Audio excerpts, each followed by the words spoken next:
谢谢你收看今天的文茜世界财经周报。首先，我们先来悼念 Steve Jobs。Steve Jobs 呢，刚好在去年的这个时刻过世了。那他的家乡美国加州的 Cupertino 特别在当天他去世的1周年，以降棒半旗来纪念他。Cupertino 的市长通过新闻稿特别表示，贾伯斯在 Cupertino 长大，也在这里就学。由于苹果和他的远见卓识 Cupertino 整个社区认识到，我们可以让世界变得更美好。Cupertino 将士气下降一半的做法，就是为了纪念贾伯斯的杰出，以及他对社区跟人类的巨大影响力。而苹果的官方网站也特别放置了一段长1分45秒的幻灯片，播放了贾伯斯许多生前的照片。贾伯斯私人已走，可是世人迟迟的都还怀念着他。他生前的许多创意现在仍然一一出炉，包括已经出了 iPhone 5以及即将快要出来的 Mini iPad。而苹果的股价在他离开之后，股价仍然暴涨了80%。他所创造的神话还没有结束，而更值得注意的就是这样的一个传奇人物，往往就会存在着传奇的故事。贾伯斯在1995年，可以说他人生相当倒霉的时候，接受了一个节目叫做《书呆子的胜利》。平常他后来不会接受这种访问了，因为他后来非常忙啊，而且身体也不好。那个时候他身体还可以，那他又刚好很倒霉啊，跟苹果的关系呢正处得不好，所以他就接受了《书呆子胜利》这样一个节目的访问。结果这个访问者呢，他们后来做好的母带从伦敦寄回来美国的途中就消失了，所以这是一个消失的纪录片。那当时有播出一部分，只是用了他部分的谈话，一小段。最近呢，这个纪录片居然这个访问的片子居然在导播家里的车库里头突然被找到，就在贾伯斯逝世1周年之前。于是这个整个袋子呢就成了一个人们说遗失的贾伯斯，可能他留下了一项礼物，在他离开人世间1年之后，让人们重新认识当时的他。当时他接受访问的时候有几个感想，第一个感想就是我就不用逼咖，我领导 Apple 最重要的就是我要让最优秀的人彼此辩论彼此争执，这是很棒的一个团队。这是从 Macintosh 到后来 Apple 他都坚持的理念，他一定用最优秀的人，他要网罗最优秀的人才。第二个，他认为没有什么自尊心的问题，他觉得一个需要别人呵护的人是因为他对他自己的自信心不够足够，所以需要呵护的人也不是他需要的这个人才哈。那他就提到说，一个公司很重要的是他的品味。那他有点不客气的说，他觉得微软就是一个不是很有品味的一家公司。他说当然这不是批评他了，微软有它的好处。更特别的是，还在接受访问的时候啊，他说模仿是一件好事情，抄袭也是伟大的艺术。还引用了画家皮卡索的谈话，皮卡索的谈话说很伟大的艺术家就是懂得模仿跟懂得抄袭的。我看完了这个影片嘛，觉得蛮好笑的。很可能呢 HTC 跟三星应该使用他这一段访谈到法院里头告诉法官说，那这是 Steve Jobs 讲的话，我们现在打的官司是什么？来看 Steve Jobs 这一段1995年遗失的访问带。What's it like to get rich? It's very interesting. I was worth about over $1 million when I was 23, and over $10 million when I was 24, and over $100 million when I was 25. And it wasn't that important because I never did it for the money.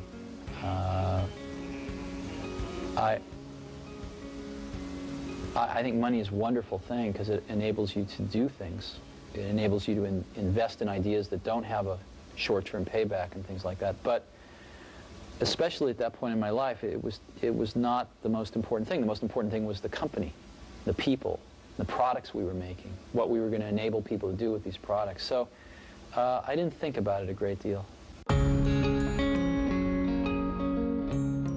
My metaphor for a team working really hard on something they're passionate about is that it's through the team, through that group of incredibly talented people bumping up against each other, having arguments, having fights sometimes, making some noise, and working together, they polish each other, and they polish the ideas, and what comes out are these really beautiful stones.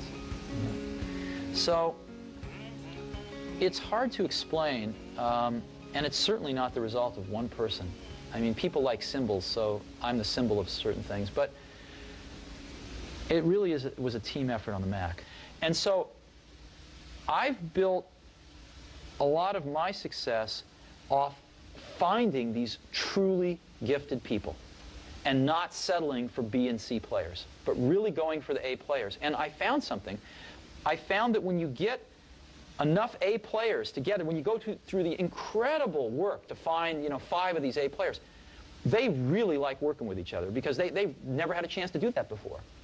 And they don't want to work with B and C players, and so it becomes self-policing, and they only want to hire more A players. And so you build up these pockets of A players, and it propagates. And that's what the Mac team was like. What does it mean when you tell someone their work is shit?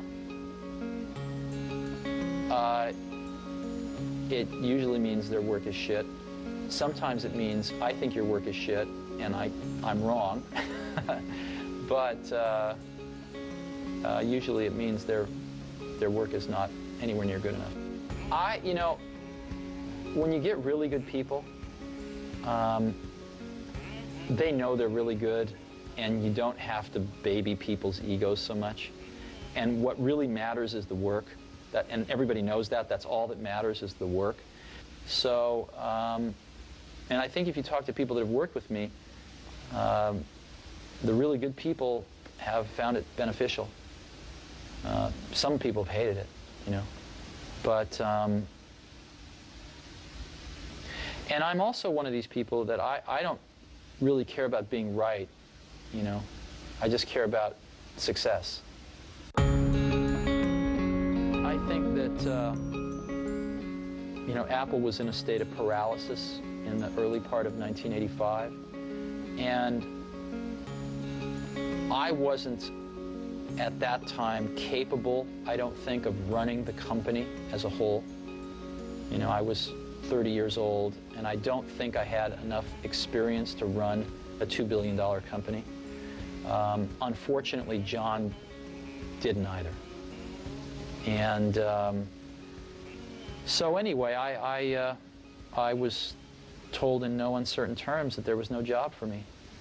It was really, really tragic. Siberia. Yeah, it would have been far smarter for Apple to sort of, let me work on the next. I volunteered. I said, why don't I start a research division?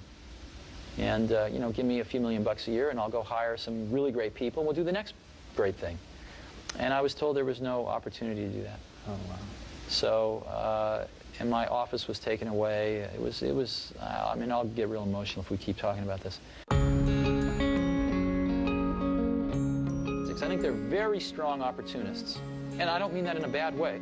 And 2, they're like the Japanese. They just keep on coming. Now, they were able to do that because of the revenue stream from the IBM deal. But nonetheless, they made the most of it, and I give them a lot of credit for that. The only problem with Microsoft is they just have no taste. They have absolutely no taste, and what that means is, I don't mean that in a small way, I mean that in a big way, in the sense that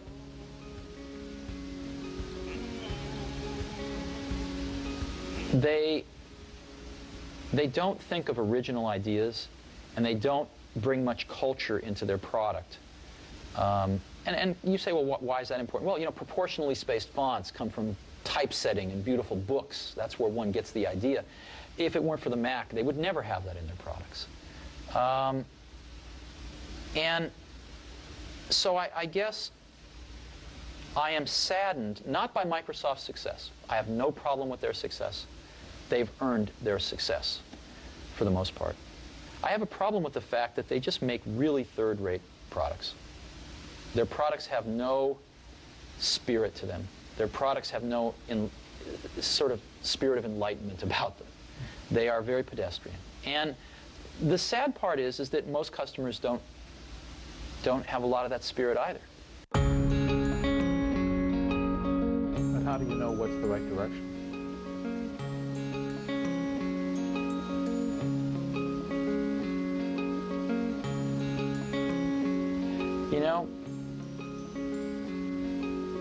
Ultimately, it comes down to taste. It comes down to taste. it comes down to trying to expose yourself to the best things that humans have done, and then try to bring those things in to what you're doing. I mean, Picasso had a saying, he said, good artists copy, great artists steal. And we have, you know, always been shameless about stealing great ideas. And I think part of what made the Macintosh great was that the people working on it were musicians and poets and artists and zoologists and historians who also happen to be the best computer scientists in the world. Well, ask yourself, what is a hippie? I mean, this is an old word. It has a lot of connotations. But to me, you know, because I grew up, I mean, remember that the 60s happened in the early 70s, right? So we have to remember that. And that's sort of when I came of age. So I saw a lot of this. And, you know, a lot of it happened right in our backyard here.